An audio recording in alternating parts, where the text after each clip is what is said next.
ವಿಶ್ವವಿಖ್ಯಾತ ಮೈಸೂರು ದಸರಾ ಉತ್ಸವ ಈ ಬಾರಿ ಅಕ್ಟೋಬರ್ 3ರಿಂದ 12ರವರೆಗೂ ನಡೆಯಲಿದೆ. ಅಕ್ಟೋಬರ್ 12ರಂದು ಜಂಬೂ ಸವಾರಿ ನಡೆಯಲಿದೆ.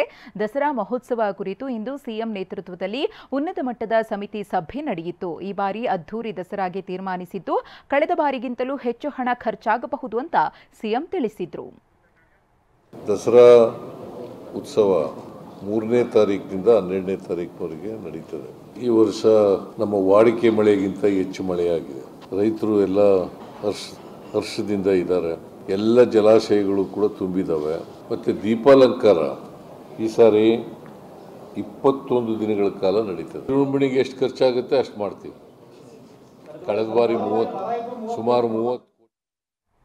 ಇನ್ನು ಮೈಸೂರಿನ ಚಾಮುಂಡಿ ಬೆಟ್ಟದಲ್ಲಿ ರಾಜಮನೆತನದ ಅಧಿಕಾರ ಮೊಟಕು ವಿಚಾರ ಸಂಬಂಧ ಇವತ್ತು ರಾಜವಂಶಸ್ಥೆ ಪ್ರಮೋದಾದೇವಿ ಒಡೆಯರ್ ಮಾತನಾಡಿದ್ರು. ಚಾಮುಂಡೇಶ್ವರಿ ದೇವಸ್ಥಾನ ನಮ್ಮ ಖಾಸಗಿ ಆಸ್ತಿಯ ಪಟ್ಟಿಯಲ್ಲಿದೆ. ಹೀಗಾಗಿ ಪ್ರಾಧಿಕಾರ ಮಾಡುವುದು ಕಾನೂನುಬದ್ಧವಲ್ಲ. ಈ ರೀತಿ ಸರ್ಕಾರ ರೂಲಿಂಗ್ ಮಾಡಲು ಆಗುವುದಿಲ್ಲ. ದೇಗುಲದ ನಿರ್ವಹಣೆ ಹೊಣೆ ನಮಗೆ ಕೊಟ್ರೆ ನಾವು ಮಾಡಲು ಸಿದ್ಧ ಅಂತ ತಿಳಿಸಿದ್ದಾರೆ.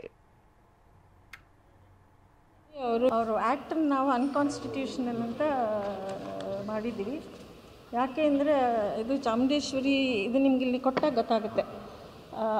ಅದು ಇಟ್ ಈಸ್ 1950 ಇದರಲ್ಲಿ ಆಕ್ಸೆಷನ್ ಟ್ರೀಟಿ ಆದಾಗ ಇಲ್ಲಿದು ಮೈಸೂರು ರಾಜ್ಯನ ಸಾರ್ವಭೌಮತ್ವ ಬಿಟ್ಕೊಟ್ಟು ಭಾರತ ದೇಶ ಜೊತೆಗೆ ವಿಲೀನ ಮಾಡೋ ಟೈಮಲ್ಲಿ ಆ ಸಮಯದಲ್ಲಿ ಅವರು ಲಿಸ್ಟ್ ಆಫ್ ಪ್ರೈವೇಟ್ ಪ್ರಾಪರ್ಟೀಸ್ ಯಾವ್ಯಾವುದು ಅಂತ ಕೇಳಿದ್ದನ್ನು ಅಲ್ಲಿ ಸೆಂಟ್ರಲ್ ಗೌರ್ಮೆಂಟಿಗೆ ಫರ್ನಿಷ್ ಮಾಡಿದ್ದರೊಳಗಡೆ ನಮ್ಮ ಚಾಮುಂಡಿ ಬೆಟ್ಟ ಕೂಡ ಸೇರಿದೆ. ಅದು ಪ್ರೈವೇಟ್ ಪ್ರಾಪರ್ಟಿ ಲಿಸ್ಟಲ್ಲಿದೆ. ನಿಮ್ಗೆ ಇದರಲ್ಲಿ ಗೊತ್ತಾಗುತ್ತದೆ. ಇದರ ಮೇಲೆ